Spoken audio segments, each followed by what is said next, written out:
سیدہ خدیجہ کبریٰ رضی اللہ تعالیٰ عنہا کو عزت دیتے اور سیدہ خدیجہ بھی وہ عزت دیتی. آج ہمارے یہاں تو یہ ہے نا کہ اگر شوہر کے رشتہ دار آ گئے یا بیوی کے رشتہ دار آ گئے تو ان میں فرق ہوتا ہے اور یہ بات کی جاتی ہے. خاوند کہتا ہے کہ میرے آتے ہیں تو تو بیمار ہو جاتی ہے, تیرے آتے ہیں تو ان کے لیے پلاؤ پکڑے ہوتی ہیں. یہ شکوے اور یہ جھگڑے اور یہ لڑائیاں ہر گھر میں ہوتی ہیں. سیدہ خدیجہ رضی اللہ تعالیٰ عنہا حضور کے عقد میں ہے. حضور علیہ السلام کے پاس ایک دن خاتون آ گئی ہے. حضور علیہ السلام نے سیدہ خدیجہ سے کہا کہ خدیجہ یہ میری رضائی ماں حضرت حلیمہ ہے, حقیقی ماں نہیں, حقیقی بہن نہیں. آج تو اگر ماں اور بہن آ جائے تو اس کے بعد بیوی کی باتیں سننا بڑا مشکل ہو جاتا ہے. رضائی ماں آ گئی تو سیدہ خدیجہ رضی اللہ تعالیٰ عنہا نے اتنی خدمت کی, کھانا بھی بنایا اور جو ہے اس کے لیے تحفے بھی لا کے دیے اور ان کو جو ہے کپڑے بھی دیے اور جانے لگی تو تحفے بھی دیے. تو حضور نے پوچھا خدیجہ یہ کیا؟ کہنے لگی حضور آپ کی ماں جب آئی ہے جس نے آپ کو دودھ پلایا ہے تو میرا کیوں نہ فرض بنے کہ میں اس کو خوشی کا اظہار کروں, اس کو کھانے کھلاؤں, اس کو تحفے دوں, اس کو کپڑے خرید کے دوں. سبحان اللہ. اور پھر حضور بھی ایسے ہی کرتے تھے. مردوں میں بھی ایسا ہوتا ہے نا کہ اپنے تو آئے تو ان کے لیے تو پلکیں بچھائیں اور بیوی کی طرف سے اگر اس کا کوئی والد یا بھائی آ گیا تیرے رشتہ دار ہیں میں کیوں جاؤں دروازے تک چھوڑنے کے لیے. لیکن حضور کا کیا عمل تھا؟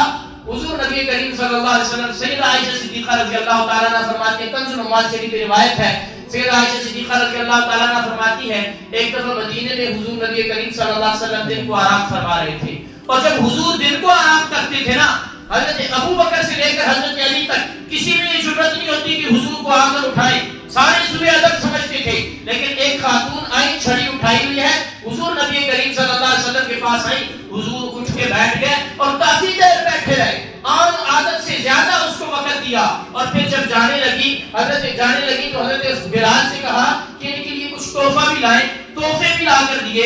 حضرت عائشہ کہتی ہیں کہ میں نے سوچا کہ ابھی حضور مسجد میں جائیں گے, حضور آرام کریں گے, پھر مسجد تشریف لے جائیں گے. رات کو پوچھا کہ یہ خاتون کون تھی, یہ عزتوں والی کون تھی جس کو اللہ کے نبی نے اتنی دیر اس سے باتیں کی, اتنی عزت اسے عطا کی. سیدہ خدیجہ کہتی ہیں, سیدہ عائشہ رضی اللہ تعالیٰ عنہا فرماتی ہے کہ میں یہی سوچ رہی تھی, حضور کے چہرے انور پہ نگاہ پڑی, حضور لیٹ کے کچھ سوچوں میں پڑے ہیں.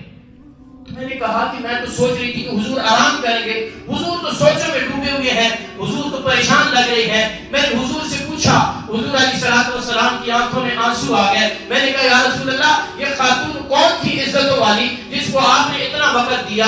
حضور نبی کریم صلی اللہ علیہ وسلم فرمانے لگے عائشہ یہ خدیجہ کی سہیلی تھی, مکہ میں سیدہ خدیجہ کے پاس آیا کرتی تھی اور سیدہ خدیجہ ان کو اچھے کھانے بھی کھلاتی تھی, تھوڑی غریب تھی, جب جانے لگتی تھی تو ان کو تحفے بھی دیا کرتی تھی.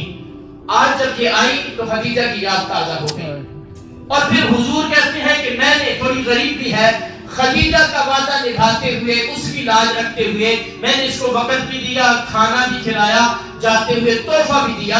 تو سیدہ خدیجہ کی جو زندگی حضور کے ساتھ تھی, حضور کے آنے والے مہمانوں, رشتہ داروں اور حضور کے قریبیوں کے ساتھ جو برتاؤ سیدہ خدیجہ کا ہوتا, اگر یہ میری مسلمان ماں بہن بیٹی کو آج پتہ چل جائے اور حضور کا جو برتاؤ سیدہ خدیجہ کی سہیلیوں کے ساتھ, سیدہ خدیجہ کے رشتہ داروں کے ساتھ اور سیدہ خدیجہ کی جو بیٹے تھے نا ہند اور حالہ, اللہ نے ان کو صحابیت سے نوازا جو پچھلے شوہروں سے تھے.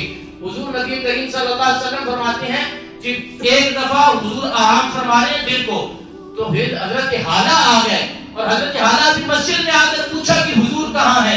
حضور کے کانوں میں آواز پڑی, سیدہ عائشہ فرماتی ہے حضور کھڑے ہو گئے اور فرمایا کہ میرا حالہ آ گیا, میرا حالہ آ گیا, میرا حالہ آ گیا. ان کے بیٹوں کو, ان کے رشتہ داروں کو حضور بھی یہ اہمیت دیتے. آج کا مسلمان اگر یہ سیدہ خدیجہ کی زندگی کو اور حضور کی زندگی کو مد نظر رکھے تو ہمارے گھروں کے اندر یہ جو جھگڑے ہیں, یہ جو لڑائیاں ہیں, چھوٹی چھوٹی باتوں کے معاملات اور گھر جہنم بنے ہوئے ہیں, یہ یقیناً جنت بن جائیں گے.